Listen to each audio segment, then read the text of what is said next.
어머니 2년이요? 지금 아이 심장이 멎어가는데 무슨 2년입니까? 그리고 단 한마디가 이어졌습니다. 저희는 3일 뒤에 바로 수술 들어갑니다. 대한민국 병원복도 한복판, 스위스항공 15년차. 수석 승무원 사라는 그 자리에서 무너져 내리며 오열했습니다. 세계 최고라 믿었던 조국은 딸에게 2년 대기라는 사형 선고를 내렸고 이 낯선 나라는 단 72시간 만에 생명을 살려냈습니다. 도대체 무엇이 이 차이를 만든 걸까요?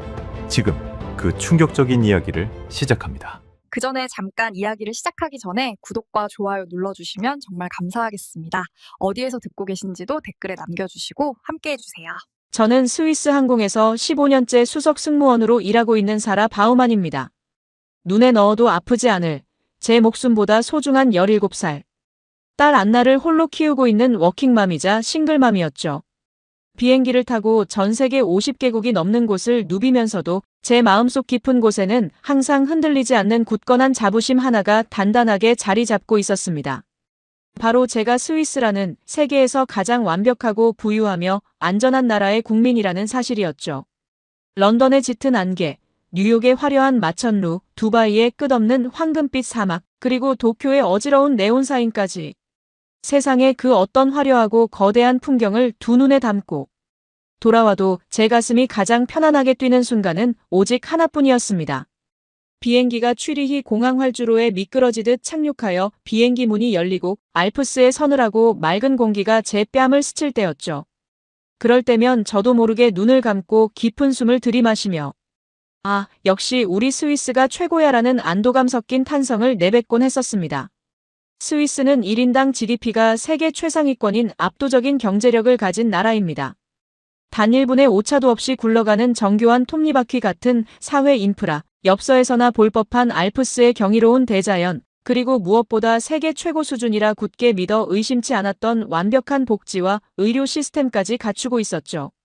저는 이 위대한 나라에서 태어나 붉은 바탕에 하얀 십자가가 선명하게 그려진 스위스 항공의 유니폼을 입고 일한다는 것 자체가 제 인생에 주어진 가장 큰 축복이자 수백만 분의 1 확률을 뚫은 복권 당첨이라고 굳게 믿으며 살아왔습니다. 주변의 많은 동료들이 은퇴 후의 삶을 걱정할 때도 저는 든든한 국가 시스템과 탄탄한 연금 제도를 믿었기에 단 한치의 불안함도 없었습니다. 그저 제게 주어진 비행 스케줄을 완벽하게 소화하고 매달 꼬박꼬박 나오는 높은 월급과 두둑한 건강보험료를 성실히 내며 이 완벽한 궤도 위에서 평생을 살아가면 되는 것이었죠.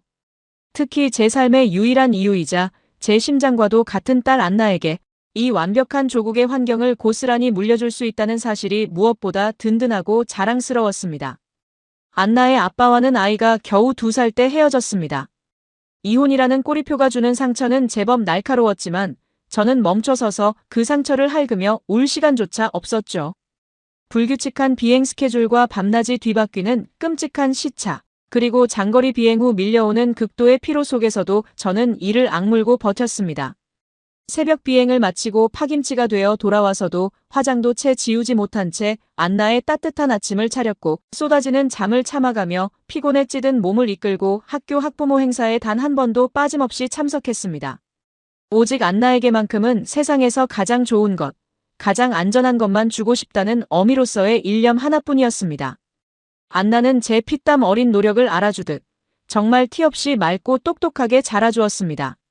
눈부신 금발의 스위스의 호수처럼 깊고 푸른 눈을 가진 제 딸은 취리히에서도 네로라 하는 전통의 명문 국제학교에 당당히 진학했습니다. 연간 학비만 무려 4만 스위스 프랑, 한국 돈으로 치면 6천만 원이 훌쩍 넘는 어마어마한 금액이었지만 저는 그 돈이 조금도 아깝지 않았습니다.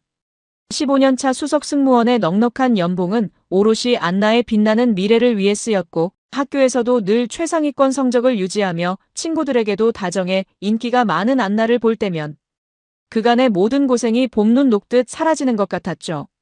침대 머리맡에 놓인 안나의 성적표와 상장들을 쓰다듬으며 내 딸은 이 완벽한 스위스라는 온실 속에서 남부러울 것 없는 엘리트로 반짝이며 자라날 거야라고 수백 번 수천 번 되뇌었습니다. 그것은 제 삶에 절대 무너지지 않을 굳건한 성벽이었습니다. 그런데 그토록 완벽하고 견고했던 제 세상에 서서히 아주 불길한 금이 가기 시작한 건 안나가 고등학교 2학년에 올라가던 작년 봄, 벚꽃이 흩날리던 무렵부터였습니다. 언제나 햇살처럼 활기 넘치고 생기발랄하던 안나가 이상하리만치 피곤해하기 시작한 것이죠. 처음에는 그저 명문고의 치열한 학업 스트레스와 한창 예민한 사춘기 탓이려니 너무 무리해서 공부하는 건 아닌가 가볍게 생각했었습니다. 학교에서 돌아오면 가방을 현관에 툭 던져놓고 소파에 쓰러져 교복도 벗지 못한 채 잠들기 일쑤였고, 주말이면 늘 친구들과 시내로 놀러 나가던 아이가 방문을 걸어 잠그고 침대에 누워만 있었죠. 안나야, 비타민 좀 챙겨 먹어. 요즘 얼굴이 너무 안 좋네. 가볍게 잔소리를 하며 넘겼지만 증상은 시간이 지날수록 점점 눈에 띄게 악화되었습니다. 평소 좋아하던 자전거를 타고 동네를 한 바퀴만 돌아도 숨을 헐떡이며 가슴을 부여잡았고, 2층에 있는 자기 방으로 올라가는 계단조차 버거워하며 중간에 주저앉아 가쁜 숨을 몰아쉬었습니다. 무엇보다 제 가슴을 철렁하게 만들었던 건 가끔 아이의 뺨이 핏기 하나 없이 밀랍처럼 하얗게 질리고 예쁘게 붉었던 입술이 종종 섬뜩할 정도로 파랗게 질려있곤 했다는 겁니다. 마치 누군가 아이의 목을 조르고 있는 것처럼 산소가 부족해 허덕이는 그 기괴한 모습에 저는 덜컥 겁이 나기 시작했었죠. 동네 병원에 데려가 보려 했지만 안나는 한사코 고개를 저으며 엄마, 나 진짜 괜찮아. 그냥 어제 늦게까지 수학 문제 푸느라 잠을 못 자서 그래. 라며 억지로 웃어 보였습니다. 저 역시 빡빡한 비행 스케줄에 쫓기다 보니 그 불안한 징후들을 억지로 모른 척 덮어두고 또다시 런던행 비행기에 오르고 말았던 겁니다. 하지만 불길한 예감은 언제나 잔인할 정도로 빗나가는 법이 없었습니다. 런던발 비행을 마치고 막 취리히 공항에 착륙해 기내문이 열리기도 전 습관처럼 휴대폰 전원을 켰을 때였죠. 화면에는 안나의 학교 보건 교사로부터 부재중 전화가 무려 수십 통이나 와 있었습니다. 순간 심장이 멎는 것 같았습니다. 손끝이 파르르 떨려 휴대폰을 놓칠 뻔했죠. 덜덜 떨리는 손으로 황급히 전화를 걸자마자 수화기 너머로 보건 교사의 찢어지는 듯한 다급한 목소리가 들려왔습니다. 사라씨, 빨리 대학병원 응급실로 오셔야겠습니다. 안나가 오늘 체육 시간에 달리기 기록을 재다가 운동장 한가운데서 갑자기 가슴을 쥐어뜯으며 쓰러졌어요. 의식은 겨우 찾았는데 심박수가 너무 비정상적으로 뛰고 호흡이 불안정해서 당장 구급차로 이송했습니다. 그 순간 제 머릿속의 모든 이성이 탁 하고 끊어지는 것 같았습니다. 유니폼도 갈아입지 못한 채 항상 제 목숨처럼 챙기던 비행 캐리어를 팽개치듯 공항 바닥에 내버려두고 정신없이 택시를 잡아탔습니다. 기사님, 제발요. 취리히 대학병원 응급실로 제발 제일 빨리 가주세요. 우리 딸이 죽어가요. 눈물이 범벅이 된 채 울부짖는 제 모습에 택시기사도 놀라 아슬아슬하게 차를 몰았습니다. 병원 응급실 문을 미친 듯이 밀치고 뛰어들어갔을 때 코를 찌르는 강렬한 소독약 냄새 사이로 하얀 응급실 침대에 누워 산소호흡기를 달고 있는 17살 제 딸의 창백한 얼굴을 마주했습니다. 세상 모르고 잠든 듯 미동도 없이 누워있는 안나의 모습에 저는 그대로 다리에 힘이 풀려 차가운 병원 복도 바닥에 털썩 주저앉고 말았죠. 안나야, 엄마 왔어. 눈 좀 떠봐. 짐승처럼 울부짖었지만 그것은 앞으로 저희 모녀에게 닥쳐올 거대한 지옥의 아주 작은 시작에 불과했다는 걸 그때는 꿈에도 상상조차 하지 못했습니다. 스위스의 의료 시스템은 세계 최고 수준의 정확도와 투명성을 자랑하기로 유명하지만 그만큼 융통성 없이 복잡하고 느려 터졌다는 치명적인 단점이 있었습니다. 숨이 당장 넘어갈 듯한 초응급 상황을 겨우 넘겼다는 이유 하나만으로 안나의 정확한 병명을 알아내기 위한 정밀 심장 검사 결과를 듣기까지 꼬박 일주일을 피가 마르도록 기다려야만 했었죠. 저는 당장 예정되어 있던 비행 스케줄을 전부 무단으로 취소해버리고 매일 밤 안나의 병상 옆에서 뜬 눈으로 밤을 새우며 신에게 기도했습니다. 제발 영양 부족으로 인한 빈혈이길 간절히 바랐습니다. 내 수명을 전부 가져가도 좋으니 부디 이 아이만 무사하게 해달라고 수백 번을 울며 빌었죠. 마침내 피 말리는 일주일이 지나고 소아심장외과 최고 권위자인 밀러 교수와 진료실에 마주 앉았습니다. 벽에서 똑딱거리는 시계 초침 소리가 마치 제 심장을 찌르는 바늘처럼 날카롭게 들렸죠.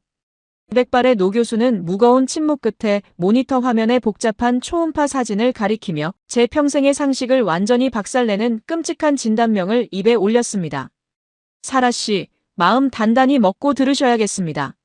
안나 양은 활로 사진증의 변형 형태라는 매우 복잡한 선천성 심장 기형을 앓고 있습니다. 보통 이런 기형은 출생 직후에 발견되는 게 일반적인데 안나 양의 경우 어릴 땐 증상이 아주 경미해서 숨어 있다가 이제 신체가 커지고 심장에 엄청난 과부하가 걸려 한계치에 다다라 터져버린 겁니다. 선천성 심장 기형이라니요. 제 딸의 심장이 기형이라니.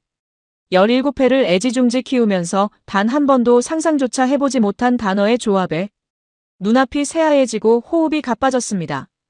아이의 심장이 태어날 때부터 잘못되어 있었다는 엄청난 죄책감이 저를 짓눌렀죠. 저는 덜덜 떨리는 양손을 모아 쥐고 애원하듯 다급하게 물었습니다. 교수님, 그럼 어떻게 해야 하나요? 당장 내일이라도 수술해야죠. 우리 스위스 의학기술이면 저런 기형쯤은 완벽하게 고칠 수 있는 거죠. 돈은 얼마가 들어도 좋습니다. 당장 수술 날짜부터 잡아주세요. 제 절박한 물음에 교수는 차분하게 고개를 끄덕였습니다. 물론입니다. 안나 양의 심장 교정 수술 자체의 성공률은 95% 이상으로 매우 높습니다.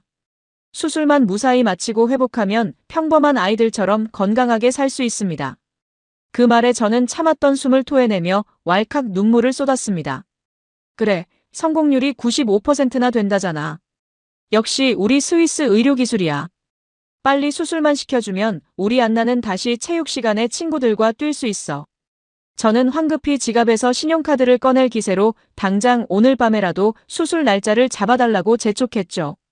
그런데 이어지는 노 교수의 다음 한마디가 제 15년 치 자존심과 조국에 대한 굳건했던 믿음을 송두리째 난도질하며 저를 지옥불로 밀어넣었습니다. 다만 현재 저희 취리히 대학병원뿐만 아니라 스위스 전역의 주요 소아심장 수술 대기 명단이 꽉 차 있는 상태입니다. 안나 양은 현재 신부전이 와서 당장 오늘 내일 심장이 멎는 초응급 환자는 아니기 때문에 법적으로 일반 대기 명단으로 올라가게 됩니다. 현재 예상 수술 대기 기간은 빠르면 18개월, 길면 24개월입니다. 네, 24개월이요? 지금 2년이라고 하셨습니까? 저는 제 귀를 의심했습니다. 잘못 들은 게 분명하다고 생각했죠. 이 일도 2주도 2달도 아닌 무려 2년이라니요. 17살 꽃다운 제 딸이 계단만 올라도 입술이 파래지며 운동장에 쓰러지는 제 아이가 수술실 문턱을 밟기 위해 꼬박 2년을 기다려야 한다고요? 교수님, 지금 저랑 장난하십니까? 애 심장이 제대로 안 뛰어서 쓰러졌는데 2년을 집에서 기다리라뇨. 우리 스위스가 복지국가고 세계 최고라면서요. 제가 스위스 국민으로서 매달 국가에 바치는 건강보험료만 75만 원이 넘습니다. 수술비가 1억이 나오든 2억이 나오든 제가 다 낼 테니까. 제발 당장 내일이라도 수술실을 열어달란 말입니다. 제 딸이 죽어가잖아요. 저는 완전히 이성을 잃고 책상을 내리치며 소리쳤지만 돌아오는 대답은 차갑고도 잔인하기 그지없는 스위스식 평등 시스템의 끔찍한 민낯이었습니다. 전문의는 국가적으로 턱없이 부족하고 모두가 동등하게 최고의 의료 서비스를 받아야 한다는 명목 아래 철저히 순서대로 명단을 기다려야 한다는 앵무새 같은 답변뿐이었죠. 만약 2년을 기다리다가 우리 안나가 갑자기 심장이 멎어서 잘못되면 그때는 누가 책임집니까? 네. 제 피 맺힌 절규의 교수는 난감한 듯 서류만 뒤적거리다 이렇게 대답했습니다. 최대한 집에서 안정을 취해야 합니다. 체육 시간은 당연히 빼야 하고요. 만약 기다리는 중에 신부전이 와서 생명이 심각하게 위태로워지는 급성 악화 상태가 오면 그때는 응급 명단으로 최우선 순위를 올려드릴 수 있습니다. 그 알량하고도 끔찍한 국가 규정에 저는 온몸의 피가 차갑게 식으며 치를 떨었습니다. 아이가 죽기 일보 직전까지 가야 숨이 넘어가서 사경을 헤매고 생명이 끊어지기 직전이 되어야만 수술실 문을 열어주겠다는 그 잔인하고 위선적인 시스템. 저는 그날 병원 복도 차가운 바닥에 주저앉아 가슴을 치며 울부짖었습니다. 15년간 전 세계를 날아다니며 세계 최고라 맹신했던 제 조국. 스위스가 정작 내 아이의 위태로운 목숨 앞에서는 피도 눈물도 없는 차가운 철창이나 다름없다는 사실에 뼈가 시리도록 절망했습니다. 스위스의 그 대단하다는 평등주의가 제 딸의 생명을 갉아먹는 독약처럼 느껴진 것이죠. 그날 이후 저희 모녀의 삶은 생지옥으로 변해버렸습니다. 학교 체육 시간 친구들이 농구공을 던지며 땀 흘려 웃고 떠들 때 심장이 약한 안나는 혼자 덩그러니 벤치에 앉아 그 모습을 구경만 해야 했습니다. 쇼핑을 하러 가는 건 꿈도 꿀 수 없었죠. 집에서도 2층 계단을 오를 때마다 창백해진 얼굴로 가슴을 부여잡는 딸의 뒷모습을 볼 때면 제 억장이 무너져 내렸습니다. 혹시라도 자다가 심장 발작이 올까 두려워 안나의 방문 앞을 뜬 눈으로 지새우는 날들이 계속되었습니다. 우울증 약 없이는 단 1시간도 버틸 수 없는 참담한 시간들이었죠. 가만히 앉아 내 피부치가 죽어가는 걸 지켜볼 수만은 없었습니다. 저는 글로벌 항공사에서 일하며 쌓은 인맥을 총동원해 이웃나라의 병원들을 미친 듯이 뒤지기 시작했습니다. 독일, 프랑스, 미국까지 수백 통의 이메일을 보내고 전화를 걸었죠. 하지만 현실은 냉혹했습니다. 독일 대학병원은 대기시간 14개월에 수술비 2억 원, 미국의 어린이 병원은 당장 수술은 가능하지만 비용이 최소 5억 원 이상이라는 절망적인 답변만 돌아왔습니다. 평생을 엘리트 승무원으로 떵떵거리며 살아왔다고 자부했지만 제 딸의 심장 하나 당장 고칠 돈과 권력이 제게는 턱없이 부족했던 겁니다. 스위스의 시민권도 아무짝에 쓸모없는 휴지 조각에 불과했죠. 엄마 나 너무 애쓰지 마. 나 그냥 이대로 살면 안 돼. 나 원래 뛰는 거 별로 안 좋아하잖아. 엄마 우는 거 나보기 너무 힘들어. 어느 날 밤 몰래 화장실에서 숨죽여 울고 있는 제 등을 끌어안으며 안나가 조용히 속삭였습니다. 17살 딸아이가 자신의 멈춰가는 심장을 담담히 체념하며 저를 위로하는 그 참혹한 순간. 저는 온몸의 살점이 찢겨나가는 고통을 느꼈습니다. 어떻게든 내 심장을 꺼내서라도 널 다시 뛰게 만들겠다고 맹세했지만 당장 제가 할 수 있는 건 부둥켜 안고 눈물을 흘리는 현실뿐이었죠. 그렇게 캄캄한 절망의 터널에서 피말리는 6개월을 버티던 어느 날이었습니다. 학교에서 돌아온 안나가 평소와 달리 두 눈을 반짝이며 제 앞에 구겨진 가정통신문 하나를 조심스럽게 올려놓았죠. 엄마 나 여기 진짜 가보고 싶어. 어쩌면 내 평생 소원일지도 몰라. 종이에는 낯선 글귀가 적혀 있었습니다. 스위스 명문고와 한국 서울 글로벌 고등학교 자매결연 2주 교환학생 프로그램 안내. 한국, 아시아에 있는 그 먼 나라. 안나야, 넌 비행기 오래 타면 기압 때문에 심장에 무리가 갈 수도 있고. 제가 기겁하며 말리려 하자 안나는 눈물이 그렁그렁한 눈으로 간절하게 애원했습니다. 엄마, 나 혼자 교실에 버려져 있는 거 너무 힘들어. 근데 우리 반에 한국에서 전학 온 유나라는 친구가 있는데 한국 학교는 급식이 공짜인데 호텔 뷔페처럼 고기도 나오고 장난 아니게 맛있대. 나 2년 기다리다가 수술실에서 못 깨어날지도 모르잖아. 죽기 전에 꼭 한번 친구들이랑 그 기가 막히다는 밥 한번 먹어보는 게 소원이야. 나 절대 안 뛰고 얌전히 밥만 먹을게. 응. 죽기 전에라는 17살 딸의 입에서 나온 끔찍한 단어에 제 가슴이 커다란 망치로 얻어맞은 듯 내려앉았습니다. 한국이라는 나라, K-팝이나 삼성이 유명하다는 것 외에는 아는 게 전혀 없는 나라. 하지만 2년이라는 사형선고 아래 시들어가는 안나의 눈빛이 그 급식 이야기 하나에 다시금 반짝반짝 빛나고 있었던 겁니다. 딸의 그 애처로운 마지막 소원을 도저히 거절할 수가 없었습니다. 저는 결국 학부모 인솔자 자격으로 안나의 손을 꼭 쥐고 그 낯선 대한민국행 비행기 티켓을 끊을 수밖에 없었죠.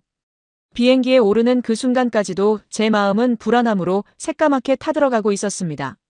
하지만 그때까지만 해도 저는 꿈에도 몰랐습니다. 반쯤 포기한 채 올랐던 그 한국행 비행기가 거만한 스위스가 버린 제 딸의 목숨을 단 3일 만에 기적처럼 살려내고 콧대 높았던 제 인생관을 송두리째 뒤바꿔 놓을 완벽한 구원의 밧줄이 될 줄은 말입니다. 인천행 비행기가 거대한 굉음을 내며 취리히 공항의 활주로를 박차고 오르는 순간 제 두 손은 이미 축축한 진땀으로 범벅이 되어 있었습니다. 평소 같았으면 단정하게 빗어넘긴 머리에 파란 스위스 항공 유니폼을 입고 꼿꼿하게 서서 여유로운 미소로 승객들의 안전벨트를 점검하고 있었을 텐데 말이죠. 하지만 그날의 저는 수백 번도 넘게 타본 익숙한 비행기 안에서 기압 차이로 행여나 아이의 심장에 무리가 갈까봐 두려워 17살. 딸아이의 앙상한 손을 생명줄처럼 꽉 부여잡고 있는 그저 작고 초라한 한 명의 엄마일 뿐이었습니다. 창밖으로 멀어지는 알프스의 만년설을 바라보며 저는 끊임없이 속으로 자문했습니다. 내가 지금 미친 짓을 하는 건 아닐까? 당장 내일 쓰러져도 이상하지 않을 중증. 심장병 아이를 데리고 비행기로 10시간이 넘게 걸리는 낯선 아시아의 국가로 향하다니. 제 머릿속은 온통 만약의 사태에 대한 끔찍한 시나리오들로 터져나갈 것만 같았죠. 하지만 제 옆자리에 앉은 안나는 달랐습니다. 지난 6개월 동안 단 한 번도 본 적 없던 생기발랄한 표정으로 창밖의 구름을 보며 연신 감탄사를 쏟아내고 있었거든요. 엄마, 나 진짜 너무 떨려. 유나가 그랬는데 한국 학교 급식에는 불고기라는 엄청나게 맛있는 고기 요리가 산더미처럼 나온대. 그리고 김치? 그것도 매콤한 게 완전 내 스타일일 것 같아. 나 한국 가면 진짜 배 터지게 먹을 거야. 안나는 무릎 위에 서툰 한국어 회화책을 올려둔 채 마치 내일 당장 소풍을 떠나는 어린아이처럼 제잘거렸습니다. 창백한 뺨에 오랜만에 도는 옅은 홍조를 보며 저는 억지로 입꼬리를 끌어올려 웃어주었습니다. 그래, 우리 딸. 한국 가면 세상에서 제일 맛있는 거 다 먹자. 엄마가 다 사줄게. 대답하는 제 목소리는 미세하게 떨리고 있었지만 안나의 저 환한 미소를 지켜주기 위해서라면 지옥 불에라도 뛰어들 수 있을 것 같았습니다. 이윽고 기내식이 제공되는 시간이 되었습니다. 승무원이 카트를 끌고 와 익숙한 솜씨로 치킨과 파스타 중 어느 것을 고르겠냐고 물었죠. 안나는 파스타를 골라 포크로 한 입 크게 말아 넣더니 이내 실망한 표정으로 입술을 삐죽였습니다. 역시 비행기 밥은 별로야. 스위스 우리 학교 식당 밥보다 맛없어. 한국 학교 급식은 이거랑은 비교도 안 되게 맛있다던데 진짜 기대된다. 그 철없는 투정에 저도 모르게 픽하고 헛웃음이 새어나왔습니다. 15년간 제가 승객들에게 서빙하며 자부심을 가졌던 스위스. 항공의 기내식이 낯선 한국의 무료 급식 하나에 처참하게 밀려나는 순간이었으니까요. 그렇게 안나가 꾸벅꾸벅 졸기 시작할 무렵이었습니다. 저는 뻣뻣하게 굳은 목을 풀기 위해 잠시 화장실을 다녀오다 제 옆 통로 좌석에 앉아 계신 한 50대 동양인 남성과 우연히 눈이 마주쳤습니다. 깔끔한 정장 차림에 무릎 위에는 두꺼운 영문의학 서적을 올려두고 계셨죠. 그저 점잖은 학자분이신가 보다 하고 고개를 돌리려던 찰나 제 시선이 그분의 가슴팍에 아슬아슬하게 매달려 있는 사원증, 정확히는 국제학회용 명찰에 확 꽂히고 말았습니다. 명찰에는 유창한 영문으로 이렇게 또렷하게 적혀 있었습니다. 서울대학교 어린이병원 소아심장외과 교수 최서준. 그 15글자를 읽어내린 순간 제 심장이 말 그대로 쿵하고 발밑으로 곤두박질 치는 것 같았습니다. 숨이 턱 막히고 온몸에 솜털이 쭈뼛 서는 기분이었죠. 소아심장외과 교수. 그것도 우리가 지금 향하고 있는 대한민국 서울의 병원 의사라니요. 이건 말도 안 되는 우연이었습니다. 15년 비행을 하면서 수백만 명의 승객을 스쳐 지나갔지만 생사를 오가는 딸아이를 데리고 탄 비행기 바로 옆자리에 아이의 병을 고칠 수 있는 전문의가 앉아있을 확률이 도대체 얼마나 될까요? 저는 홀린 사람처럼 그 자리에 우뚝 멈춰서서 그 남성분을 뚫어지게 쳐다볼 수밖에 없었습니다. 제 노골적인 시선을 느꼈는지 그분이 먼저 의학 서적을 덮으며 온화한 미소와 함께 부드러운 영어로 말을 건네오셨습니다. 혹시 제 얼굴에 뭐라도 묻었습니까? 저는 화들짝 놀라며 연신 고개를 숙였습니다. 아니요. 정말 죄송합니다. 제가 너무 무례하게 쳐다봤죠. 실은 교수님 명찰에 적힌 소아심장외과라는 단어를 보고 저도 모르게 그만 혹시 스위스 취리히에서 오시는 길인가요? 최 교수님은 너털 웃음을 지으며 고개를 끄덕이셨습니다. 네, 취리히에서 열린 유럽 소아심장학회에 참석해서 한국의 심장수술 사례들을 발표하고 돌아가는 길입니다. 그런데 실례지만 안색이 많이 안 좋으시네요. 혹시 자녀분 중에 심장 쪽이 안 좋은 아이가 있습니까? 의사 생활을 오래 하다 보니 부모님들 눈빛만 봐도 대충 감이 오거든요. 그 따뜻하고 예리한 한마디에 지난 6개월 동안 겹겹이 쌓아두었던 제 안의 거대한 둑이 와르르 무너져 내리는 것 같았습니다. 낯선 이방인, 그것도 비행기 옆자리 승객에게 할 이야기는 아니었지만 저는 도저히 주체할 수 없는 절박함에 이끌려 빈자리에 털썩 주저앉고 말았습니다. 그리고는 잠든 안나를 곁눈질하며 떨리는 목소리로 모든 것을 털어놓기 시작했습니다.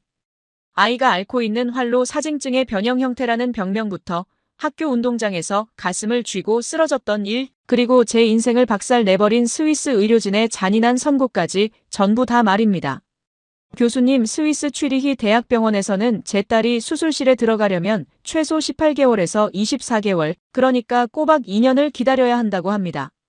당장 조금만 걸어도 입술이 파래지는 아이를 집에 방치해두고 애 심장이 멈춰서 죽기 일보 직전의 초응급 상태가 되어야만 순서를 당겨주겠대요.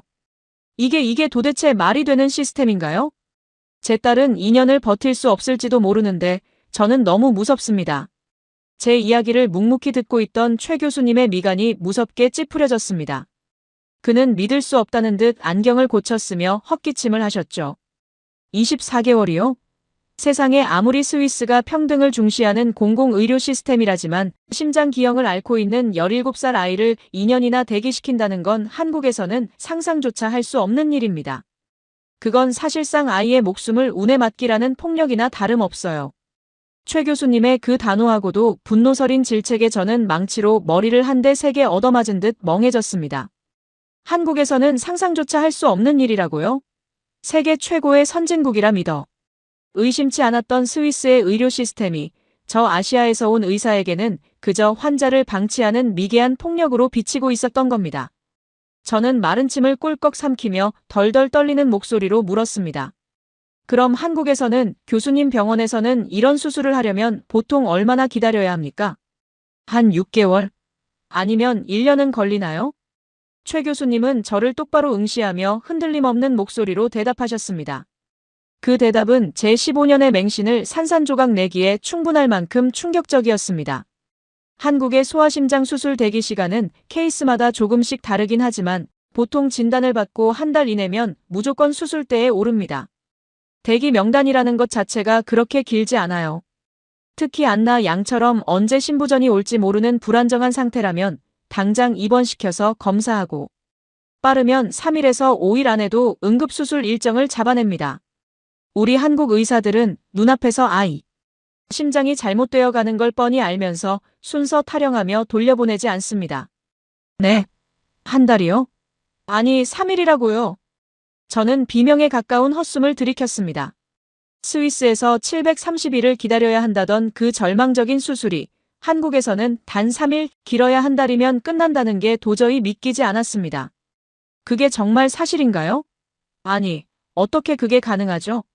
의사가 스위스보다 몇 배는 더 많은 겁니까? 아니면 수술비가 너무 비싸서 사람들이 병원에 못 가는 건가요?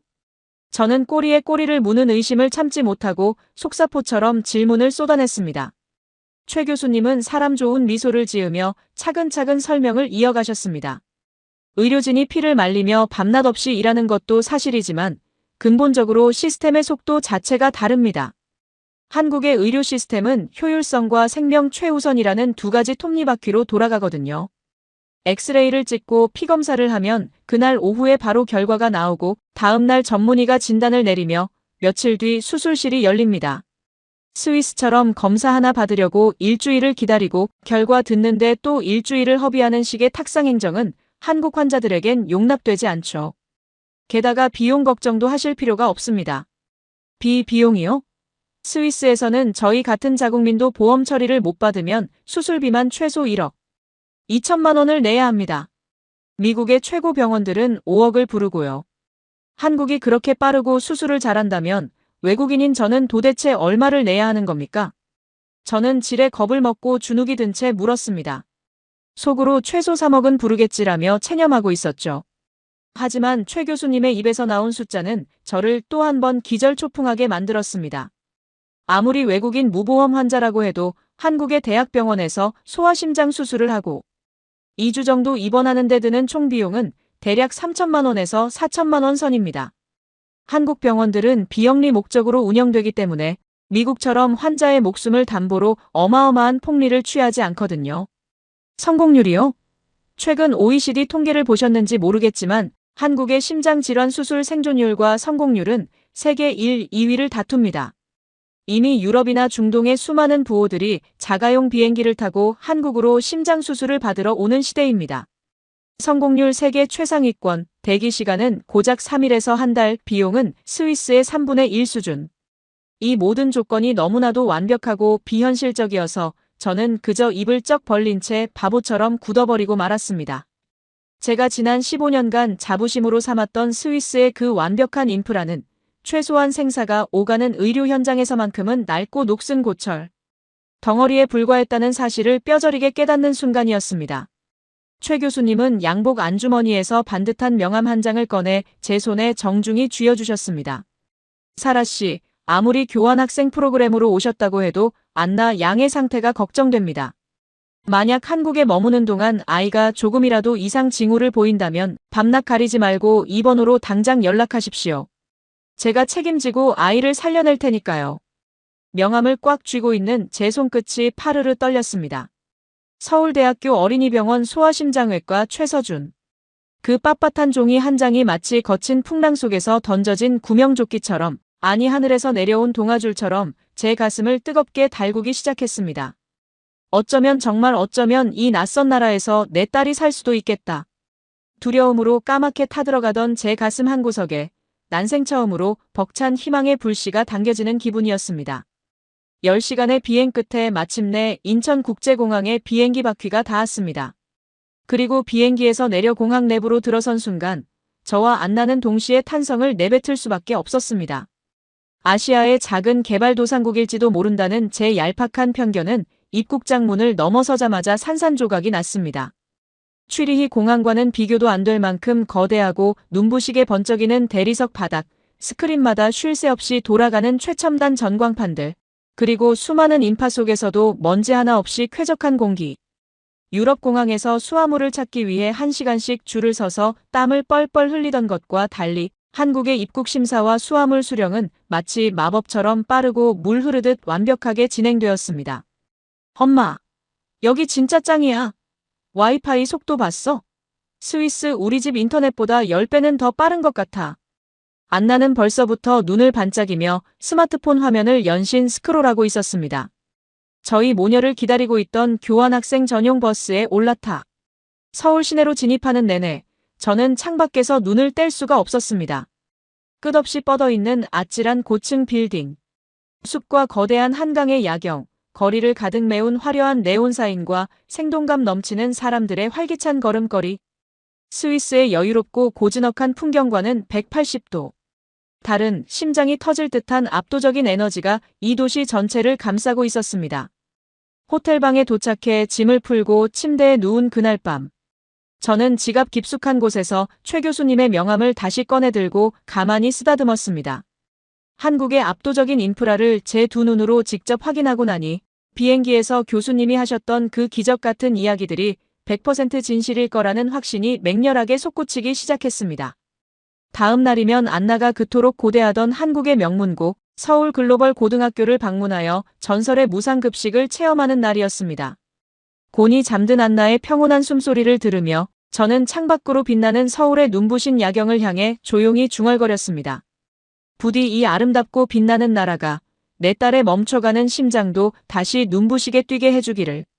하지만 그 밤 벅찬 기대감에 부풀어 잠을 청하던 저는 전혀 예상하지 못했습니다. 다음 날 아침 한국 학교에서 마주하게 될 그 어마어마한 급식의 정체와 안나의 심장을 쥐어짜며 덮쳐올 끔찍한 위기, 그리고 이 모든 절망을 단 3일 만에 뒤집어버릴 대한민국 의료진의 미친 듯한 속도전이 바로 코앞까지 다가와 있다는 사실을 말입니다. 다음 날 아침 눈부신 한국의 햇살이 호텔방 창문을 뚫고 들어오기도 전에 안나는 벌써 교복을 단정하게 챙겨 입고 제 침대 위를 방방 뛰며 들떠 있었습니다. 스위스에서 출발하기 전까지만 해도 창백한 얼굴로 휠체어에 의지해야 하나 고민했던 아이가 오직 한국의 고등학교에 간다는 설렘 하나로 밤잠까지 설치며 두 눈을 반짝이고 있었던 것이죠. 엄마, 빨리 일어나. 유나가 교문 앞에서 기다리기로 했단 말이야. 나 오늘 급식표 미리 검색해봤는데 진짜로 소불고기랑 잡채가 나온대. 한국 학교는 매일매일 메뉴가 다르게 나온다며. 안나의 그 들뜬 목소리에 저도 모르게 풋하고 웃음이 터졌습니다. 심장병을 앓고 있다는 사실조차 잊어버린 듯한 아이의 밝은 모습에 한편으로는 가슴이 찡하면서도 한국이라는 낯선 나라가 우리 모녀에게 어떤 마법을 걸고 있는 것만 같아 내심 기대가 부풀어 오르기 시작했죠. 서울 강남 한복판에 위치한 서울 글로벌 고등학교의 정문을 들어서는 순간 저는 또 한 번 턱이 벌어지는 충격을 받았습니다. 스위스의 국제학교들이 수백 년 된 낡고 고풍스러운 벽돌 건물에 자부심을 느낀다면 한국의 고등학교는 그야말로 최첨단 미래 도시의 한복판을 옮겨놓은 듯한 세련됨 그 자체였습니다. 거대한 통유리로 된 본관 건물, 먼지 하나 없이 푹신하게 깔린 우레탄 트랙 운동장, 그리고 곳곳에 설치된 최신식 스마트보드와 공기청정기까지. 이 모든 시설이 국가와 교육청의 지원으로 운영되는 공립 학교의 수준이라는 안내교사의 설명에 저는 제 귀를 의심해야만 했습니다. 오전 내내 안나는 한국 친구들의 열렬한 환영 속에 둘러싸여 시간 가는 줄 모르고 웃고 떠들었습니다. 영어를 유창하게 구사하는 한국 학생들은 안나의 금발 머리와 파란 눈을 신기해하면서도 조금도 소외감을 느끼지 않도록 다정하게 먼저 말을 걸어주고 간식까지 챙겨주었죠. 스위스 학교의 차갑고 개인주의적인 분위기와는 달리 끈끈하고 따뜻한 한국 특유의 정이 교실 전체를 포근하게 감싸고 있었습니다.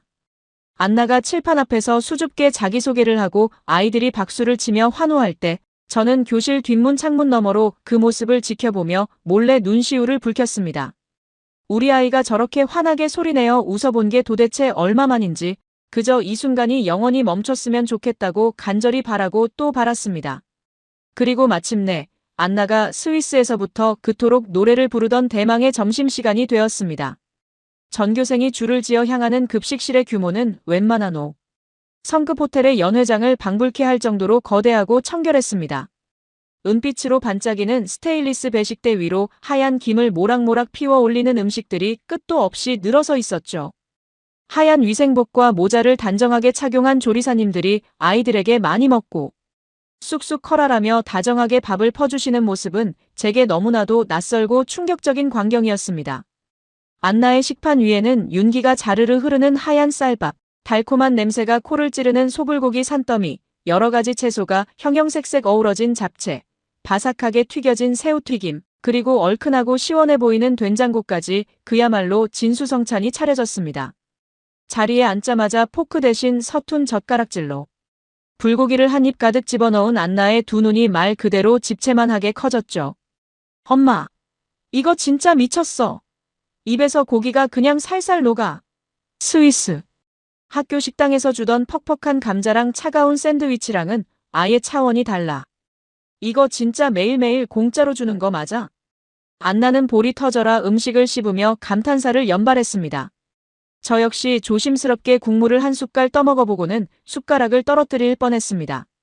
깊고 진한 육수의 맛, 신선한 재료들이 입안에서 조화롭게 춤을 추는 완벽한 영양 밸런스. 스위스에서 매일 점심값으로만 2만 원이 넘는 돈을 내고도 맛없다며 남겨오던 그 형편없는 식단과는 감히 비교조차 할 수 없는 최고급 레스토랑 수준의 요리였던 겁니다. 옆에 앉아있던 안내교사인 김 선생님에게 제가 조심스럽게 물었죠. 선생님, 정말로 이 훌륭한 식사가 학생들에게 전부 무상으로 제공되는 겁니까? 비용을 전혀 내지 않고요? 김 선생님은 환하게 웃으며 대답하셨습니다. 네, 그럼요. 한국의 학교 급식은 국가에서 전액 지원하는 무상급식입니다. 학교마다 전문 영양사 선생님이 상주하시면서 아이들의 성장기에 맞춘 칼로리와 영양소를 철저하게 계산해서 매일 아침 신선한 재료로 직접 조리하시죠. 아이들이 먹는 건데 절대 허투루 만들 수 없잖아요. 그 순간 저는 망치로 머리를 한 대 세게 얻어맞은 듯한 부끄러움과 충격에 휩싸였습니다. 1년에 6천만 원이라는 천문학적인 학비를 내고도 점심값은 따로 지불해야 했고 그마저도 형편없는 퀄리티를 당연하게 여겼던 스위스의 교육 시스템. 반면 학생이라는 이유만으로 국가가 책임지고 엄마의 마음으로 따뜻하고 완벽한 밥 한 끼를 공짜로 먹여주는 한국의 시스템. 저는 식판을 싹싹 비워내며 행복하게 웃는 안나를 보며 속으로 뼈저리게 생각했습니다. 도대체 어느 나라가 진짜 선진국인 걸까? 나는 여태껏 우물 안개구리처럼 스위스만 최고인 줄 알고 오만하게 살아왔구나. 하지만 그 꿈결 같던 행복과 감동의 시간은 그리 오래가지 못했습니다. 잔인한 운명의 장난처럼 가장 행복했던 그 순간에 끔찍한 위기가 저희 모녀를 덮치고 말았던 겁니다. 점심 식사를 마치고 아이들이 3355 운동장으로 모여들어 산책을 하던 찰나였습니다. 배불리 먹고 기분이 한껏 좋아진 안나가 한국 친구 유나의 손을 잡고 트랙을 따라 조금 빠르게 걷기 시작했죠. 안나야, 조심해. 너무 빨리 걷지 마. 제가 걱정스레 소리치는 순간이었습니다. 갑자기 안나의 발걸음이 툭 하고 멈추더니 아이가 가슴을 쥐어뜯으며 그 자리에 털썩 무릎을 꿇고 말았습니다. 엄마 숨이 안 쉬어져. 안나의 입술이 순식간에 시퍼렇게 질리며 공기를 찾기 위해 헐떡이기 시작했습니다.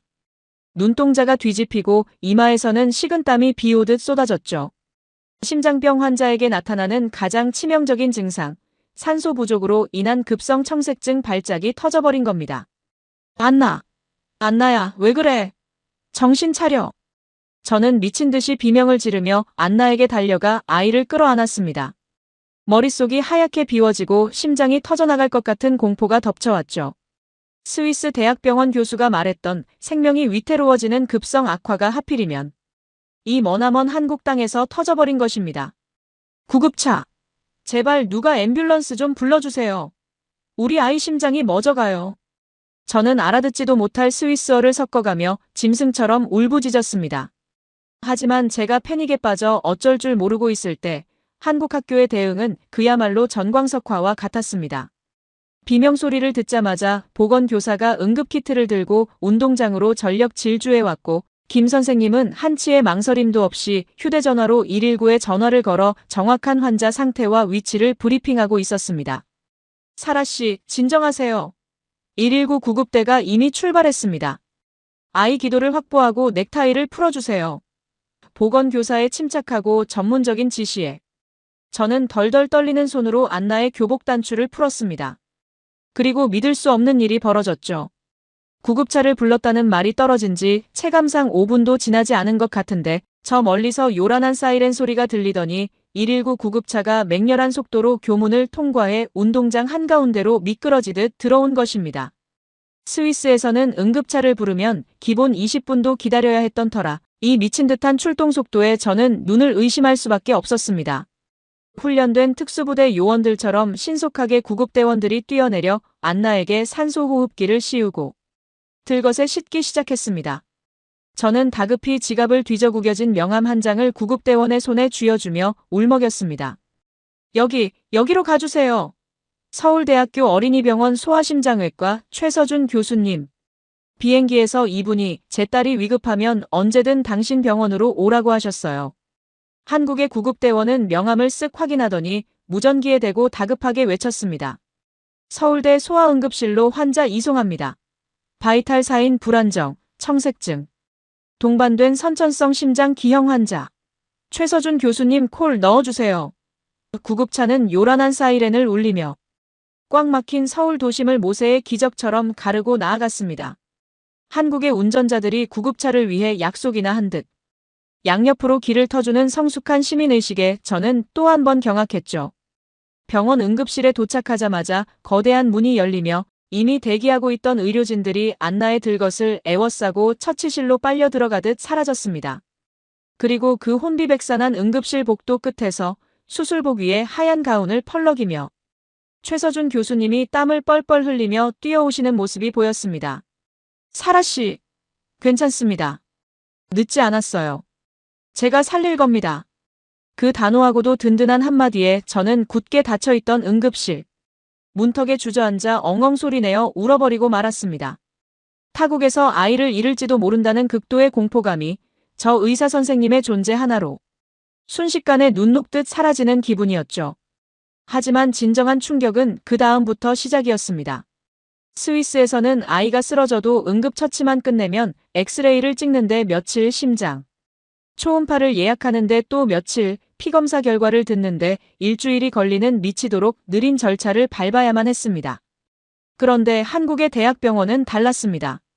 마치 거대하고 정밀한 우주선의 시스템이 돌아가듯 안나를 향한 모든 정밀 검사가 불과 단 2시간 만에 숨막힐 듯한 속도로 일사천리로 진행된 것입니다.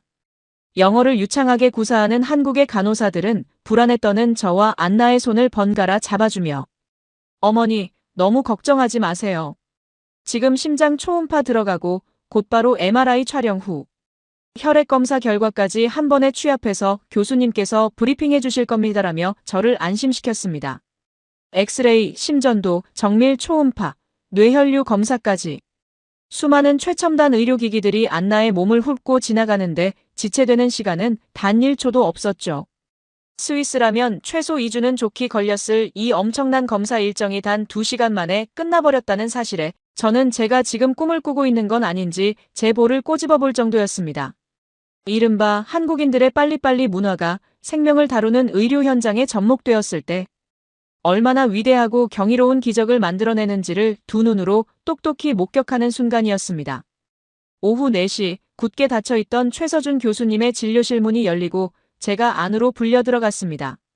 핏기가 싹 가신 얼굴로 의자에 앉은 제 앞에는 불과 1시간 전에 찍은 안나의 3D 심장 초음파 영상이 모니터 위에 선명하게 띄워져 있었죠. 교수님의 표정은 몹시 무거웠습니다. 사라 씨, 예상대로입니다.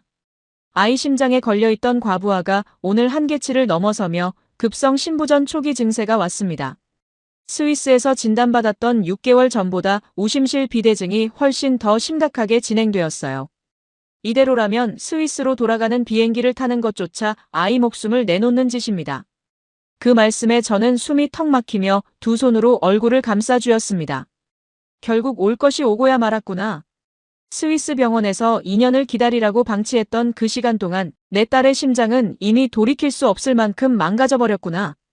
교수님, 그럼 어떻게 해야 합니까? 제발 수술을 앞당겨 주실 수는 없나요? 저희가 외국인이라 대기 순번이 밀리는 건 알지만 제가 제 전 재산을 다 팔아서라도 스위스에 있는 집을 처분해서라도 병원비를 댈 테니까 제발 2달 뒤에라도, 아니 1달 뒤에라도 우리 안나 심장 좀 열어주십시오. 제발 살려주세요. 저는 체면도 자존심도 모두 내던진 채 진료실 바닥에 무릎을 꿇으려 했습니다. 그러자 최 교수님이 화들짝 놀라며 자리에서 일어나 제 어깨를 단단히 부축해 일으켜 세우셨죠. 그리고는 제 두 눈을 똑바로 응시하며 평생 제 귓가에 잊히지 않을 제 15년 인생관을 완벽하게 부수고도 남을 그 기적 같은 선고를 내리셨습니다. 사라 씨, 지금 도대체 무슨 말씀을 하시는 겁니까? 1달 뒤라뇨? 2달 뒤라뇨? 아이 심장이 오늘 내일 하며 멎어가는데 의사가 환자를 어떻게 돌려보냅니까? 그건 환자를 돈으로만 보는 미개한 나라에서나 하는 짓입니다. 교수님은 펜을 들어 책상 위 달력의 날짜에 동그라미를 굵게 치며 단호하게 말씀하셨습니다. 글피 오전 8시. 정확히 3일 뒤에 제가 직접 집도해서 안나의 심장을 엽니다. 소아심장외과 최정예 수술팀 전부 스탠바이 시켰습니다. 3일 뒤면 꽉 막혀있던 아이의 심장 판막이 깨끗하게 열리고 다시 핑크빛으로 정상적으로 뛰게 될 겁니다. 네. 3-3일이요? 저는 제 귀를 의심하며 바보처럼 되물었습니다. 3달도 3주도 아닌 단 3일. 스위스 최고의 대학병원이 2년 무려 730일을 기다리라며 제 딸을 사지로 몰아넣었던 그 끔찍한 수술을 지구 반대편의 이 조그만 나라 대한민국에서는 단 3일 고작 72시간 만에 해치워주겠다는 겁니다. 온몸에 털이 곤두서고 심장이 미친 듯이 방망이질 치기 시작했습니다. 교수님, 정말입니까? 정말 우리 안나가 3일 뒤에 수술을 받을 수 있다고요? 혹시 제가 외국인 무보험자라 수술비가 너무 비싸서 그런 거면? 저는 덜덜 떨리는 목소리로 최후의 두려움을 내비쳤습니다. 속으로는 이 미친 속도와 완벽한 인프라를 경험했으니 미국처럼 5억, 아니 10억을 부른다 해도 기꺼이 빚을 내서라도 치르겠다고 다짐하고 있었죠. 하지만 최 교수님은 인자한 미소를 지으며 제 어깨를 토닥이셨습니다. 비용 걱정은 아예 접어두시라고 비행기에서도 말씀드렸잖습니까? 방금 원무과에서 외국인 수가를 적용해 정확한 견적을 뽑아왔습니다. 수술비, 특진비, 2주간의 입원비와 식대, 그리고 최신 약제비까지 모조리 다 합쳐서 한국 돈으로 3,500만 원입니다. 스위스에서 요구했던 1억 2천만 원의 4분의 1도 안 되는 금액이죠.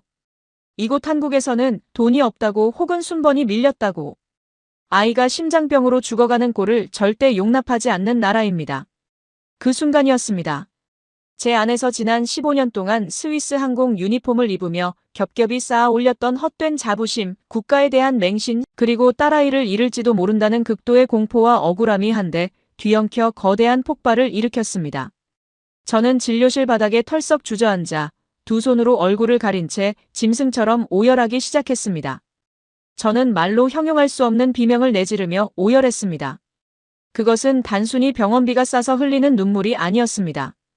평생을 오만하게 살아왔던 제 자신이 너무나도 부끄러웠고 내 조국 스위스가 버린 내 피부치의 목숨을 이 낯설고도 따뜻한 나라 대한민국이 거두어 살려주었다는 그 압도적인 은혜에 뼈가 시리도록 감사해서 터져나오는 통곡이었습니다.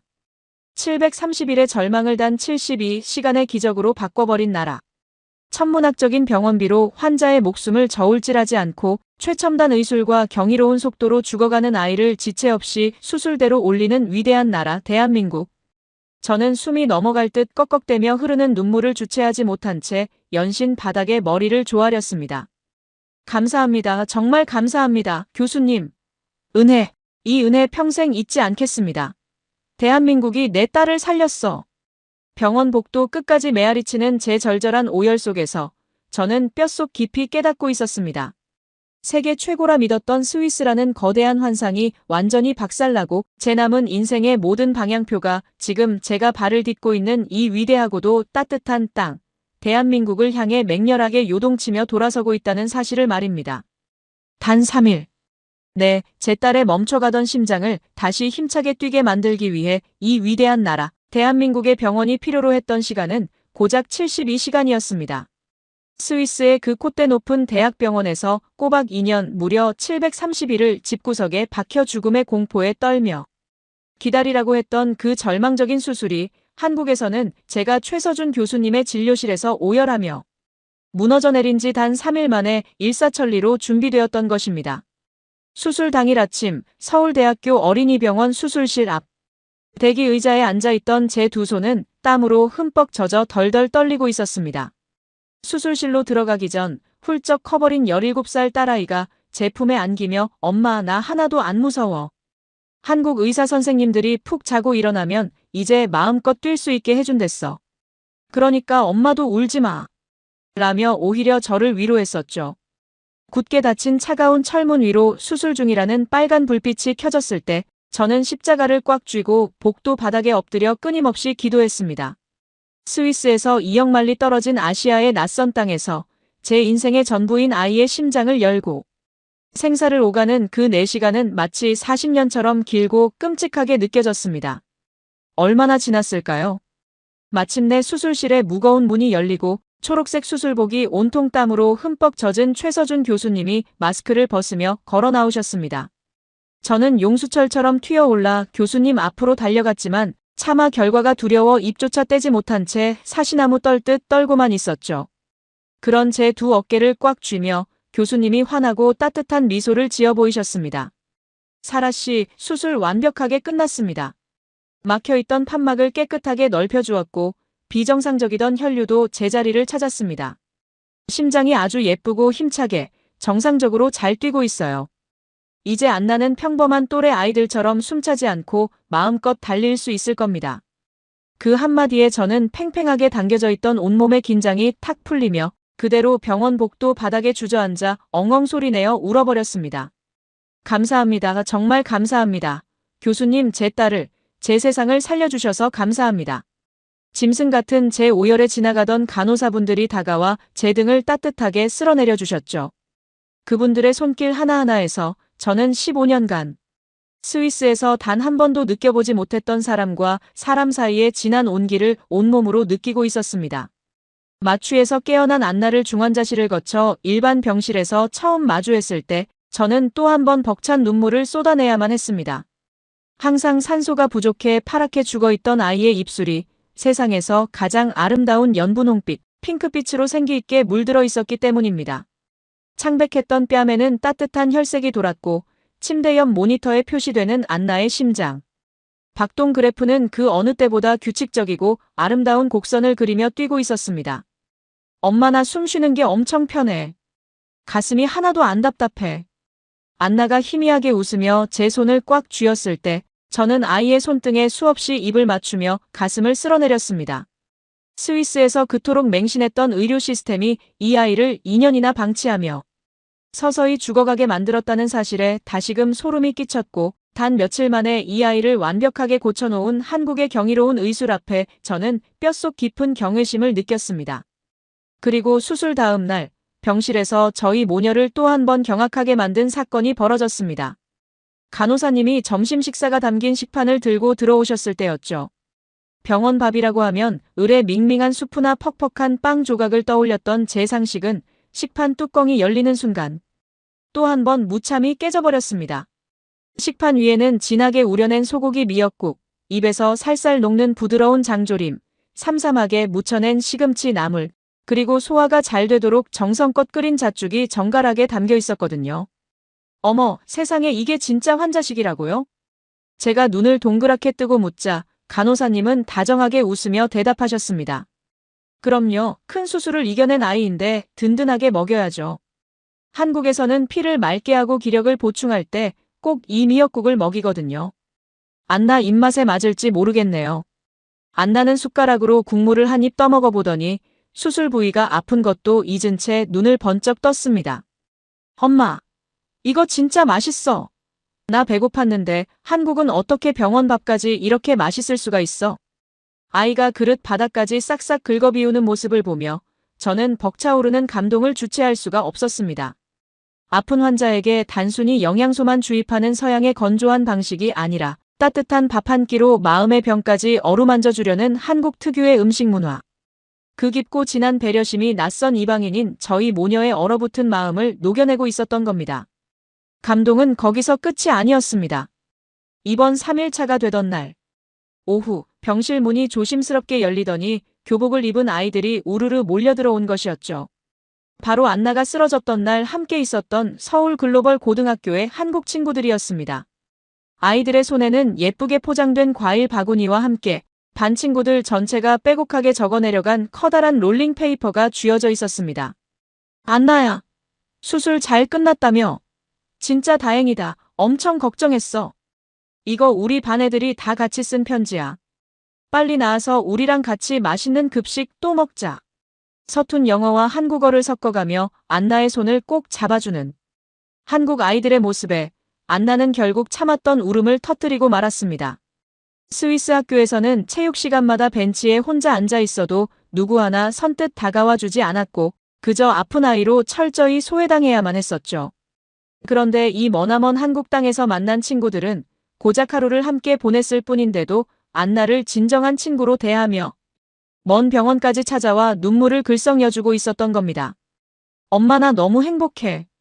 애들이 나보고 빨리 나와서 같이 떡볶이 먹으러 가재. 나 이제 혼자가 아닌가 봐. 편지를 품에 꼭 끌어안고 엉엉 우는 안나의 머리를 쓰다듬으며 저 역시 하염없이 눈물을 쏟았습니다. 완벽한 복지와 개인주의로 무장한 스위스에서는 돈으로도 살 수 없었던 것. 바로 사람과 사람 사이를 끈끈하게 이어주는 한국인들의 정이 17살. 제 딸의 마음속 깊은 상처까지 완벽하게 수술해주고 있었던 것이죠. 그렇게 꿈결같던 2주의 입원 생활이 지나고 마침내 퇴원 수속을 밟는 날이 다가왔습니다.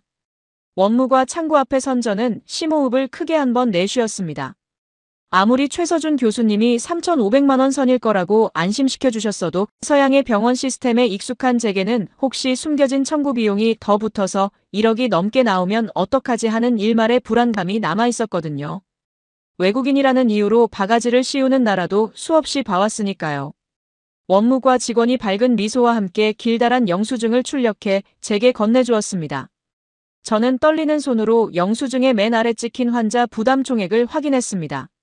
총 결제 금액 3,485만 원.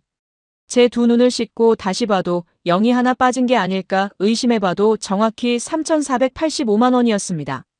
수술 전 최첨단 장비를 동원한 수많은 정밀 검사, 세계 최고 수준의 의료진이 투입된 대수술, 중환자실 이용료, 2주간의 1인실 입원비와 매일 제공된 그 훌륭했던 식대까지 모조리 다 합친 금액이 스위스의 4분의 1, 미국의 10분의 1 수준이었던 겁니다.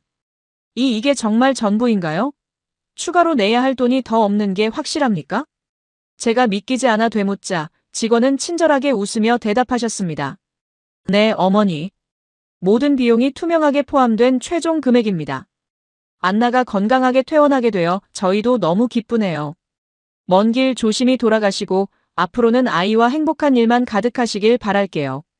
그 따뜻한 인사를 듣는 순간 제 손에 들린 그 얇은 영수증 한 장이 마치 제 심장을 날카롭게 베고 지나가는 것 같았습니다.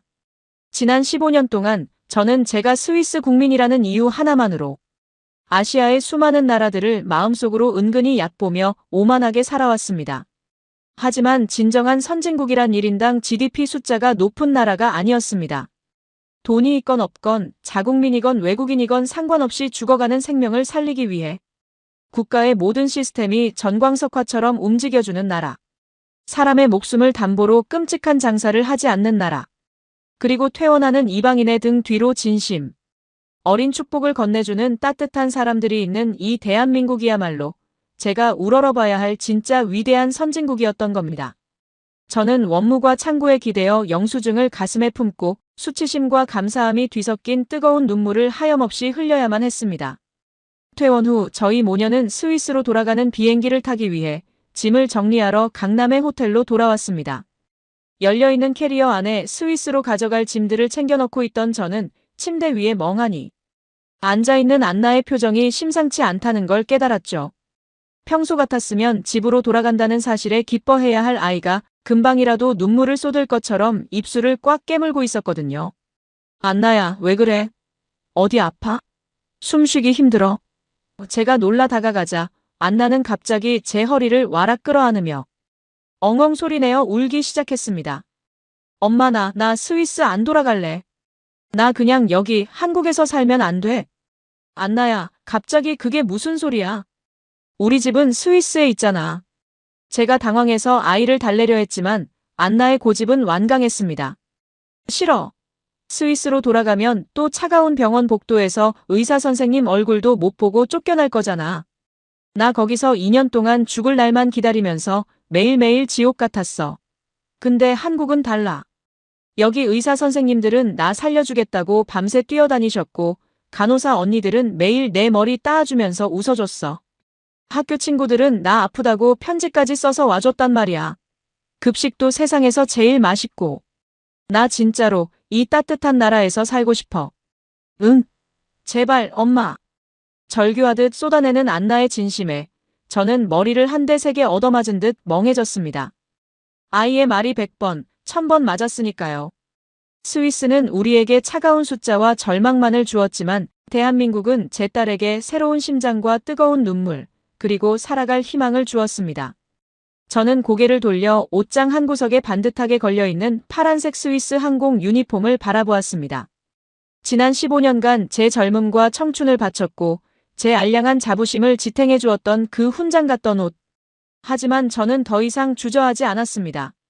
저는 캐리어에 담겨있던 스위스행 비행기 티켓을 꺼내 미련 없이 반으로 찢어버렸습니다. 엄마.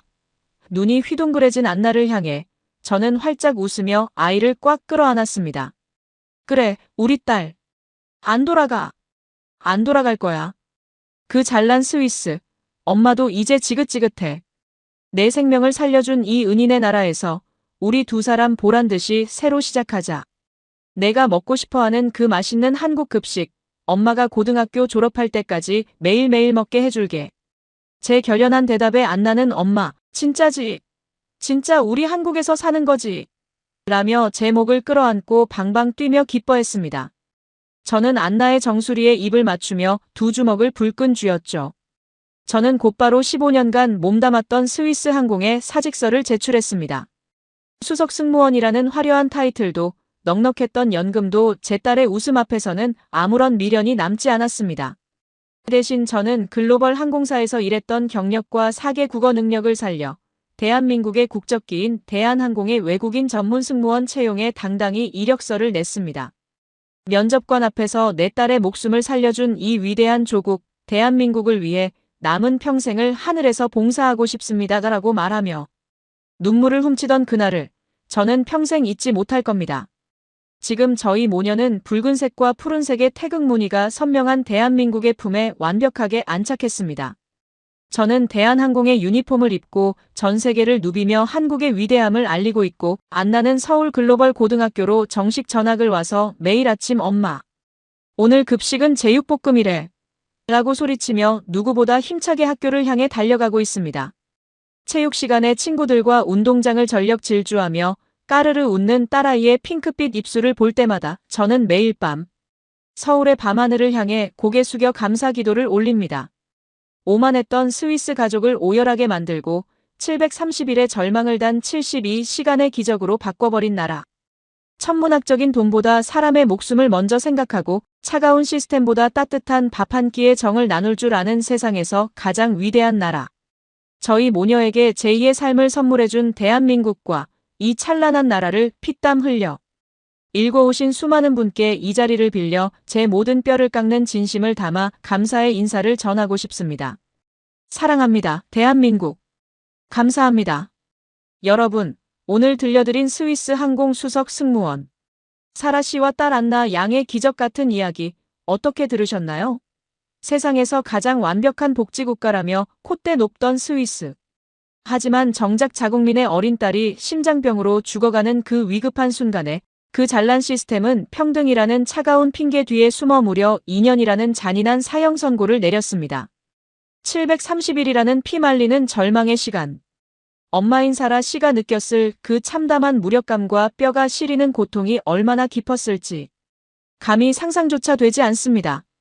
하지만 이역만리 낯선 아시아의 땅, 우리 대한민국은 완전히 달랐습니다. 730일의 절망을 단 72시간, 고작 3일 만의 기적으로 완벽하게 뒤집어 버렸죠. 죽어가는 생명 앞에서 복잡한 절차나 돈을 따지기보다 어떻게든 아이의 멈춰가는 심장을 다시 뛰게 만들겠다는 일념 하나로 전광석화처럼 움직인 우리 대한민국의 훌륭한 의료진들. 그리고 아픈 이방인 소녀에게 최고급 호텔 요리 부럽지 않은 따뜻한 미역국과 정성 가득한 무상급식을 내어주며 진심 어린 응원과 정을 쏟아부어준 우리네 따뜻한 사람들까지. 이 모든 것이 어우러져 15년간 굳건했던 콧대 높은 스위스 승무원의 자부심을 완전히 무너뜨리고 제2의 조국으로 대한민국을 선택하게 만든 위대한 힘이 되었습니다. 영상을 보시며 뭉클한 마음에 고개를 끄덕이셨을 우리 시청자 여러분. 오늘 이 놀라운 기적, 단 3일 만에 죽어가는 생명을 거뜬히 살려내는 세계. 최상위권의 압도적인 의료 인프라와 우리 아이들을 매일 배불리 먹이는 훌륭한 무상급식 시스템이 도대체 어떻게 이 땅에 튼튼하게 뿌리내릴 수 있었을까요? 결코 하루아침에 하늘에서 뚝 떨어진 기적이 아닙니다. 전쟁의 참혹한 폐허와 잿더미 속에서 보릿고개의 굶주림을 묵묵히 견뎌내며 오직 내 자식만큼은 이 가난을 물려주지 않겠다며 뼈가 부서져라 일하신 분들이 계십니다. 캄캄하고 비좁은 지하 탄광에서 펄펄 끓는 열사의 중동 사막에서 그리고 밤낮 없이 돌아가는 퀴퀴한 공장 미신기 앞에서 하나뿐인 청춘을 바쳐 피땀 흘리신 우리 어르신들의 숭고한 희생이 있었기에 가능한 일이었습니다. 여러분이 흘리신 그 뜨거운 눈물과 거친 손마디가 단단한 주춧돌이 되어 이제는 그 콧대 높은 서양 선진국 사람들마저 감격의 눈물을 흘리며 이민을 결심하게 만드는 자랑스럽고 위대한 강대국 대한민국을 마침내 완성해낸 것입니다. 이 찬란하고 아름다운 나라를 묵묵히 일구어 주신 어르신들의 숭고한 노고와 거룩한 헌신에 오늘 이 영상을 빌려 다시 한번 마음 깊이 고개 숙여 뜨거운 감사의 인사를 올립니다. 사라 씨 모녀가 미련 없이 찢어버린 스위스행 비행기 티켓은 단순한 종이 쪼가리가 아니라 우리 대한민국의 국격이 진정 세계 최고라는 것을 증명하는 가장 확실하고도 빛나는 훈장이 아닐까 싶습니다.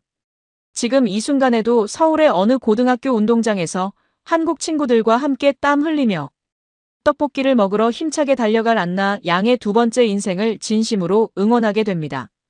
오늘 이야기가 여러분의 가슴에 작지만 따뜻한 자부심의 불씨를 지폈다면 지금 바로 화면 아래의 구독과 좋아요 버튼을 꾹 눌러주시길 부탁드립니다.